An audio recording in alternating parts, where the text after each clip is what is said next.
오늘 본문 16절을 보면 사람이 예루살렘에게 말하기를 두려워하지 말라. 또 시온아 네 손을 늘어뜨리지 말라 그랬어요. 여기 네 손을 늘어뜨린다는 건 어떤 정황을 말하는가 하면 이 세상 살아가면서 많은 고통과 실패와 또 시련 중에 그만 낙담해서 기운을 쭉 잊어버리고 어깨를 늘어뜨린 그런 상태라고 할 수가 있어요. 그런데 우리 하나님은 그분들에게 뭐라고 말씀하는가? 두려워 말라. 여기 손을 늘어뜨리지 말라는 말은 용기를 가져라, 힘을 가져라, 희망을 가져라 그런 의미를 가지고 있습니다. 오늘 하나님은 우리들에게도 이렇게 이 세상 살아가면서 낙심할 수밖에 없고 힘을 잃을 수밖에 없는 이 허망한 현실이지만 우리 하나님이 말씀하세요. 손을 늘어뜨리지 마라. 힘을 내라. 용기를 내라. 희망을 가지라고 말씀하고 있습니다. 여러분, 그 왜 그런가 하면 당시 이스라엘 백성들은 하나님과 함께 함에 있어서 전에도 없고 후에도 없었다고 그렇게 우리 하나님께 인정받았던 믿음의 사람 히스기야 왕이 죽게 됩니다. 그런데 그 아들 므낫세가 나라를 통치하게 되는데 이 아들 므낫세는 아버지와는 전혀 다릅니다. 온 땅에 우상을 가득히 세워요. 그래서 그 걸어간 예루살렘 성전 안에 바알신, 아세라신 또 많은 우상들을 만들어 놨어요. 뿐만 아닙니다. 그때 당시에는 그 예식이 끝나게 되면 그 신전에 있는 제사들과 더불어 음행을 하는 게 관례였어요. 온 세상이 이렇게 범죄로 가득 찼습니다. 그 므낫세가 죽었어요. 그리고 그 아들 암몬이 대신 또 왕이 됐는데 암몬도 역시 아버지의 뒤를 이어서 온 세상을 죄로 물들입니다. 그런데 아쉽게도 2년 만에 암살을 당해 죽게 됩니다. 그리고 그 아들 요아스가 왕이 되는데 요아스는 8살밖에 안 되는 어린 아이예요. 그러다 보니까 나라가 혼란하고 무질서하고 갈수록 죄가 가중되는 하나님은 견딜 수 없어가지고 참다 못해서 심판의 메시지를 전합니다. 그러니까 온 이스라엘 백성들이 하나님의 심판의 메시지에 그만 두려워하게 되고 그 메시지에 마음이 눌리게 돼요. 특별히 그때 당시에 이 남은 자들이 있었습니다. 남은 자들은 어떤 자들인가 하면 세상에 혼탁하고 범죄로 가득 차도 그래도 말씀대로 살겠다고 생각하고 경건하게 깨끗하게 살려고 몸부림치는 사람들. 아무리 세상이 죄로 가득 차도 그래도 바로 살아보려고 애를 쓰는 사람들. 그런 사람들이 있었어요. 그런 사람들을 성경은 남은 자라고 표현을 합니다. 근데 그 남은 자들, 그렇게 바로 살아보려고 경건하게 살아보려고 힘쓰는 그 남은 자들마저 이제는 기운이 지쳤어요. 손을 늘어뜨릴 수밖에 없는, 낙심할 수밖에 없는 그런 정황이 됐습니다. 왜? 시간이 많이 흘렀고 그 시간이 흐름에 있어도 아무런 변화가 없기 때문입니다. 여러분, 그런데 하나님의 수많은 선지자를 통해서 희망의 메시지를 전해요. 그것이 뭔가 하면 바로 오늘 17절, 16절입니다. 여러분, 두려워하지 마라. 네 손을 늘어뜨리지 마라. 힘을 내라. 용기를 내라. 희망의 메시지를 전하게 됩니다. 여러분, 이 땅 외에는 어디든지 희망이 없어요. 그게 희망처럼 보여도 그건 희망이 아닙니다. 오히려 절망을 가져다 줘요. 희망이 없습니다. 왜? 우리 인간은 죄성이 있기 때문에 죄가 있는 것은 희망이 아니라 대신 절망과 죽음과 고통뿐, 눈물뿐입니다. 희망이 없어요. 그런데 이 희망은 어디서부터 오는가? 우리 하나님께로부터 오는 거예요. 네. 그래서 오늘 본문은 우리가 어떻게 이스라엘 백성들 같은 그런 힘들고 처절한 상황에서 어떻게 희망을 가지고 살 수 있는가? 그걸 보여줘요. 여기 15절에 여호와 하나님이 너희 형벌을 제했다. 그리고 원수들을 쫓아냈다. 그리고 이스라엘 요 하나님이 다시 너희들이 화를 당하지 않게 지켜주겠다, 건져주겠다 그렇게 약속을 합니다. 무슨 말인가 하면 희망은 하나님께서 우리가 범죄로 인하여 죄 가운데 빠져서 하나님의 진노의 대상이 되지만 희망은 어디 있는가 하면 죄를 회개하고 하나님께 돌아올 때 거기에 희망이 있습니다. 그래서 우리는 늘 희망 속에 살 수밖에 없는 것이 우리가 때론 넘어질 때 있어요. 범죄할 때 있어요. 하나님 떠날 때 많아요. 그러나 회개하면 하나님이 다 받아주기 때문에 그래요. 흔들어도 우리는 희망이 있습니다. 왜? 회개하면 돼요. 그래서 이사야 1장 18절에 이사야 선지자가 말합니다. 오라 우리가 서로 변론하자. 너희 죄가 주홍 같을지라도 눈과 같이 이어질 것이고 너희 죄가 진홍같이 붉을지라도 양털같이 되리라. 우리 하나님 우리에게 오라고 회개하라고 말씀하세요. 그러면 죄를 다 용서해 주시겠다고 그래요. 성경 우리 죄를 용서해 준다는 것을 여러 가지 은유적으로 표현했는데 너희 죄를 바닷속에 던지겠다. 바닷속에 던지면 어떻게 돼? 다시 보이지 않잖아요. 또 기억도 안 하시겠다. 아니 사람들은 용서해줘도 기억합니까? 안 합니까? 저놈이 아무 때나 내일했지 기억하잖아요. 우리 하나님 기억도 안 해요. 철저하게 완전하게 용서해줘요. 동이 서에서 먼 것 같이 너희 죄를 멀리 옮겨주겠다. 참 놀라운 사랑이지요. 오라 오라 방황치 말고라 죄 있는 자들아 이리로라 주 예수 앞에 오라. 이게 우리 하나님의 사랑이에요. 그래서 창자가 그 많은 죄를 범하고 하나님께 회개하고 돌아오지 않습니까? 내가 하늘과 아버지께 죄를 범해 싸우니 이제는 다시는 아버지 아들이 일컫지 마시고 품고 내 안으로 써주시옵소서. 이렇게 돌아올 때에 아버지는 아무 죄도 과오도 묻지 아니하고 영접해 주시고 목욕시키고 살찐 양을 잡아서 잔치 벌리고 옷을 갈아입히고 신발도 갈아 신기고 이게 우리 하나님의 사랑이에요. 하나님은 여러분이 회개하면 여러분의 지난날의 죄를 묻지 않습니다. 내가 뭐 과거에 어쨌지? 우리는 그렇게 하는 하나님만이에요. 그래서 요한일서 1장 9절을 보면 우리가 우리 죄를 자복하면 전 미쁘고 의려우사 우리 죄를 사하시고 모든 불의에서 우리를 깨끗게 해주신다고 그랬어요. 우리 하나님께 다 고백하기만 하면 다 용서 받습니다. 그래서 희망이 있어요.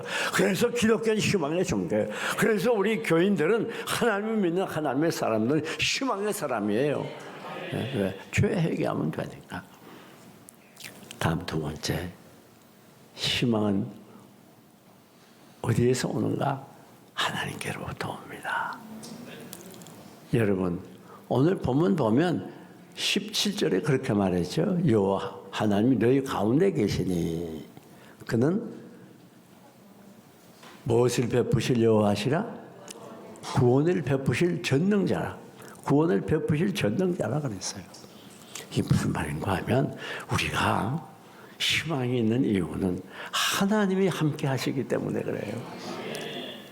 여호와 하나님 너희 가운데 계시니 계시니 이스라엘 민족이 그렇게 범죄 타락해서 하나님의 진노의 심판을 받아야 되지만 그러나 죄를 회개할 때 하나님이 그 가운데 찾아오시고 하나님이 함께 하시기 때문에 그 환난과 시련 중에서 구원을 받을 수 있다는 거예요.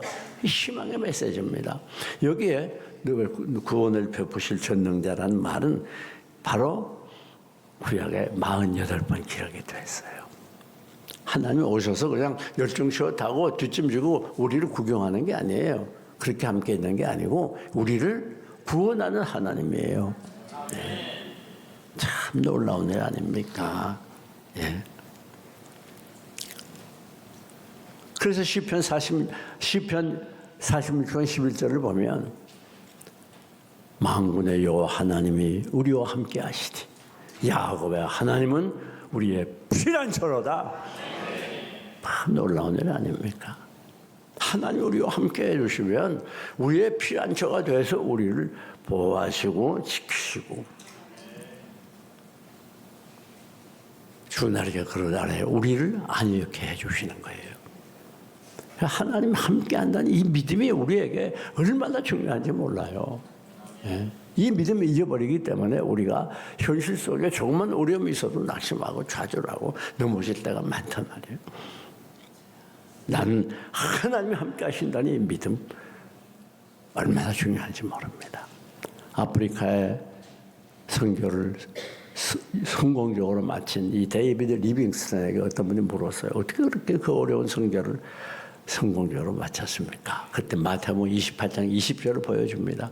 볼지어다 내가 세상 끝날까지 너희와 항상 함께 있으리라. 하나님 나와 함께 있기 때문에 성공적으로 선교를 할 수 있었습니다. 여러분 걱정하지 마세요. 세상에 뭐 이렇게 어렵고 살기 힘들고 그거 걱정할 필요가 없어요. 왜? 하나님이 함께 하시면 두려움이 없습니다. 이 사실을 믿어야 돼요. 마태복음 1장 23절에도 불어나하는 마리아에게 주의 천사가 나타나서 뭐라고 말합니까? 보라, 처녀가 잉태하여 아들을 낳으리니 그 이름을 임마누엘이라 하리라 하였은즉 번역한즉 뭐예요? 하나님이 우리와 함께 하십니다. 이 마리아가 예수님을 잉태하고 얼마나 두려웠겠습니까? 그러나 하나님이 함께하니 두려워하지 말라는 말이에요. 우리가 어디 가서 무슨 일 하든지 장소 불문입니다. 어느 때이든지 시간 불문입니다. 지금부터 영원토록 하나님이 여러분과 함께함을 믿으시기 바랍니다. 그러니까 우리에게 희망이 있는 거예요. 우리는 나 혼자 살아가는 게 아니에요. 세상이 뭐 어렵고 힘들고 그거 우리하고 아무 관계 없는 거예요. 왜? 하나님이 함께 하시기 때문에, 하나님이 해결해 주시기 때문에, 하나님이 인도해 주시기 때문에 이게 중요한 거예요. 네. 시편 23편 너무 잘 알잖아요. 4절에 보니까 내가 사망의 음침한 골짜기로 다닐지라도 뭘 두려워하잖아요? 해를 두려워하지 않을 것은 주께서 나와 함께 하십니다. 여러분 우리가 당장 죽을 것 같은 그런 위기에 처할 때가 없잖아 있어요. 그러나 우리 두려워하지 않습니다. 당장 봐서는 환경을 봐서는 형편에 봐서는 내가 이제 더 이상 소생할 수 없어. 이제 끝이야. 이젠 죽음이야. 그렇게 생각해도 우리 두려워하잖아요. 왜요? 주의 지팡이가 막대기가 나를 안위하시나이다. 주님이 우리와 함께 하시고 우리의 지팡이가 돼서 우리를 위로해 주시고 붙잡아 주시고 환난에서 구원해 주시기 때문에 이게 우리 그리스도인이 그런 거로 희망을 가져야 돼요. 희망을 잃어버리고 막 낙심해가지고 그러지 말아요. 우리 그리스도인은 그런 사람들이 아니에요. 내가 누군지 알아야지. 나는 하나님이 함께하는 사람이에요. 네?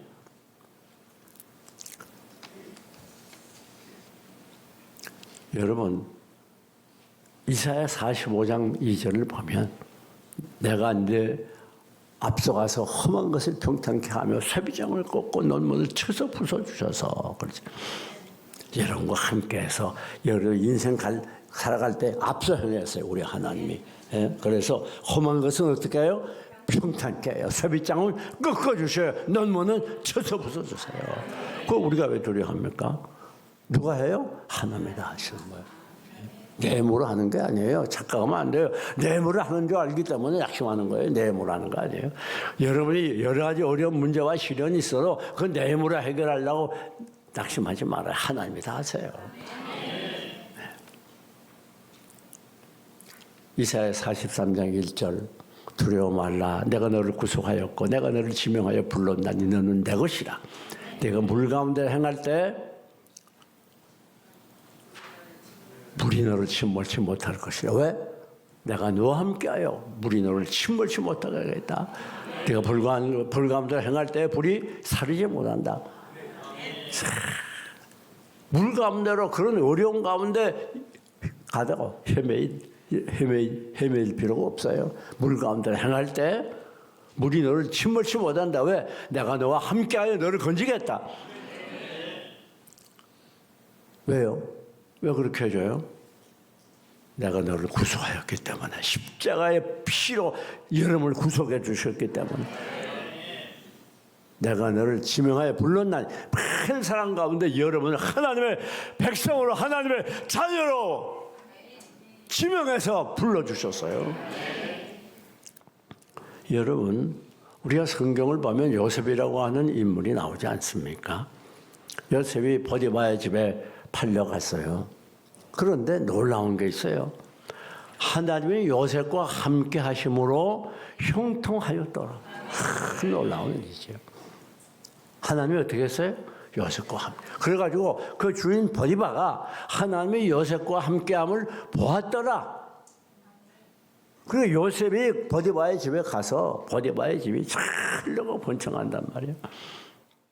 감옥에 들어갔더니 하나님이 요셉과 함께 했다. 형통했다. 그게 어떻게 됐어요? 가보세요. 창세기 39장.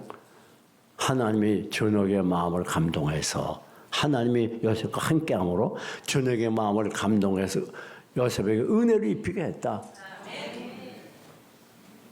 그리고 보니까 요셉 보니까 좋은 거예요. 사랑스러운 거예요. 그 마음 누가 줬어요? 하나님이 주신 거예요. 야, 참 대단하지 않아요? 이게 하나님의 사랑이에요. 사랑하는 여러분, 두려워하지 마세요. 낙심하지 마세요. 힘을 내시기 바랍니다. 우리는 하나님이 함께 하기 때문에 나는 부족하고 연약하고 무능해도 거기에 희망이 있는 거예요. 예. 이건 믿지 못하니까 문제가 되는 거예요. 이게 100% 믿어야 돼요. 여러분, 세 번째, 어디에 희망이 있는가? 놀라운 것입니다. 하나님의 사랑이 있기 때문에 희망이 있어요. 하나님이 우리 사랑하기 때문에. 오늘 본문 여기 17절 계속 나오죠? 하나님이 우리를 볼 때 어떻게 봐요? 기쁨을 이기지 못하여 하시며, 기쁨을 이기지 못해요. 너무 좋아가지고 여러분 보면 너무 기뻐하셔 우리 하나님이. 예? 여기 있는 분들은 대부분 젊은 분들이라 잘 모를 거예요. 1983년도에 우리 한국을 발칵 뒤집어 놓았던 일이 있었어요. 한국 전체 민족이 울지 않는 사람이 없었을 정도로 대단한 일이 있었어요. 그건 모르시지? 여기 1983년도에 태어난 분 몇 분 계셔? 그게 뭔지 알아요? 이상가족 찾기 운동. KBS에서 이상가족 찾기 운동을 하는데 6.25 때 헤어진 가족들 한 40년 만에 단 하루만 하려고 계획했었는데 146일을 했어요. 근데 그 여의도 광장에 자기 가족 소개서를 앞에 팻말을 만들어서 이름 쓰고 뭐 나이 쓰고 쭉 써가지고 들고 있어요. 야, 그런데요, 저도 많이 울었어요. 막 40년만 만나가지고 부부가 만나고 형제가 만나고 막 부모 자식을 만나고 끌어안고 우는데 그 울지 않은 거 이상한 사람이에요. 그 얼마나 반갑겠나 생각을 해봐요. 그렇게 6.25 때 잊어버리고 기다리고 그리워하던 가족들을 만나니 막 어쩔 수 없어 부둥켜 안고 울고 말이죠. 뭐 다 울었어요, 한국 사람들. 저는 오늘 본문을 보면서 이 생각을 했어요. 하나님의 우리를 사랑하는 사랑이, 기쁨을 이기지 못하는 사랑이 바로 이런 사랑이구나. 그렇게 사랑받아요, 여러분. 하나님이 여러분 보면 그렇게 좋아하세요. 예? 내가 잘나서 훌륭해서 똑똑해서 실력이 있어서 사랑하는 게 아니에요. 무조건적인 사랑이에요. 그 다음에 잠잠히 사랑하시며 그렇단 말이에요. 이거는 내부적인 마음속의 사랑이에요. 잠잠히 가만히 계실 때도 그냥 여러분을 사랑하고 계세요. 이 점에 대해서 이사야 49장 14절이 잘 보여주지요. 시온이 이르기를 여호와께서 나를 버리시며 주께서 나를 잊으셨다 하였거니와 젖먹이는 어미가 어찌 그 자식을 잊겠으며 자기 태에서 난 아들을 긍휼히 여기지 않겠느냐. 그들은 혹시 잊을지라도 나는 늘 잊지 아니하리라. 여러분, 이게 사랑하면 남자보다 아무래도 여자 아닙니까? 또 여자 중에서도 젖먹이를 먹이는 엄마. 얼마나 사랑하고 잠시 돌아서면 안 되니까. 그러니까 하나님이 그렇게 만들어 놨단 말이에요. 호르몬이 또 있대요. 그렇게 사랑하게 하는. 호르몬이 그때 나온대요, 여자들에게. 그러니까 우리 교회에서도 보면 아이들 이 유모차에 태우고 와가지고 예배 드리잖아요. 다른 사람 다 모르고 예배 드리는데 애가 짝소리만 나면 불나게 달려가요. 그 엄마가 머릿속에 그 아이가 생각하고 꽉 차 있거든. 여러분, 이게 우리 하나님의 사랑. 그러니까 잠잠히 사랑한다는 말은 우리 하나님은 가만히 계셔도 여러분에 대한 사랑하는 마음으로 가득 차 있는 분이에요. 그렇게 여러분 사랑해요. 세상에 겁날 게 뭡니까? 예? 그 다음에 여호와가 어떻게 너희를 즐거이 너로 말미암아 즐거이 부른다. 여러분, 이름을 부를 때도 여러 가지 종류가 있겠죠. 무엇입니까? 화가 나서 부를 수도 있을 거예요. 그렇죠? 그냥 평범하게 부를 수도 있을 거예요. 또 너무 사랑스러워서 부를 수도 있을 거예요. 애기들 사랑스러운 애들 얼마나 이뻐요. 근데 우리 하나님이 여러분 부를 때는 막 마음이 너무 기뻐서 사랑스러워서 부른단 말이에요. 그렇게 사랑하는 거예요. 하나님은 한 영혼을 천하보다 귀히 여기는 분. 여러분들을 천하보다 귀하게 여기서 여러분을 부를 때 그렇게 사랑이 가득 차서 부르는 거예요. 꼭 기억하세요. 주의 음성을 내가 들으니 사랑한다는 말일세. 믿는 마음으로 주께 나오니 나를 영접하소서. 이렇게 사랑스러운 마음으로 여러분 보면 우리 하나님은 여러분이 즐거움이에요. 즐거움 자체예요. 이사야서 뭐라 그랬습니까? 땅에 있는 성도는 존귀한 자니 나의 모든 즐거움이 그에게 있더라. 우리 하나님의 행복은 바로 여러분이에요. 예? 우리 하나님의 기쁨과 즐거움은 바로 여러분이에요. 왜요? 땅에 있는 성도는 존귀한 자. 여러분 그렇게 존귀하게 보니까 한 사람 한 사람은 그렇게 존귀해. 그러니까 다른 사람이 나 어떻게 보고 인간이 나 어떻게 평가하고 그거 신경 쓸 필요 없어요. 세상 사람은 뭐라고 그래? 하나님은 나를 존귀한 자로 여기고 사랑하세요. 그 여러분 하나님의 기쁨이 여러분이에요. 부모들도 보면 참 자식들을 사랑하니까 그 자식들의 기쁨이 부모들의 기쁨이에요. 그 학교에서 뭐 1등 했다, 반에서 1등 했다, 뭐 그럴 수도 있고, 뭐 1등 하는 사람 한두 사람이에요. 그리고 꼭 이걸 발설해요. 아무개 아들이 집에 반에서 1등 했다더라. 뭐 어디가 상을 탔다더라. 별것도 아닌데, 그 자랑하지 않을 수가 없어요. 너무 좋으니까, 자식을 너무 사랑하니까, 그 자식이 그건 자식조차 나하고 무슨 상관이 있어요. 그러나 내가 너무 사랑하니까 그 자식이 그건 나예요. 자식의 즐거움이 내 즐거움이에요. 또 보면 좋은 대학 나온 사람은 꼭 또 흘리더라고, 말을. 그래서 나중에 다 알게 돼요. 아, 뭐가 무슨 대학 나왔다더라. 여러분, 저도 그런 경험을 했거든요. 오래전 얘기지만 우리 아들이 작곡을 했는 미국 만하탄에서 청년 작곡가상을 주는데 우리 아들이 한국 사람으로 처음으로 그 상을 받았어.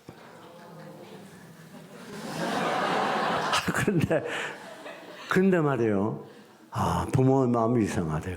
그걸 막 자랑하고 흉마하면 꽉 차게 견딜 수가 없는 거. 이거 자랑해야 되겠는데 저 교인들이 교회 자식 자랑한다고 그러고. 그래서 이걸 참다 못해서 새벽기도 때 했다니까. 여러분, 우리 인간도 그런데 하나님이 우리를 사랑하는 사랑이 참 대단하죠.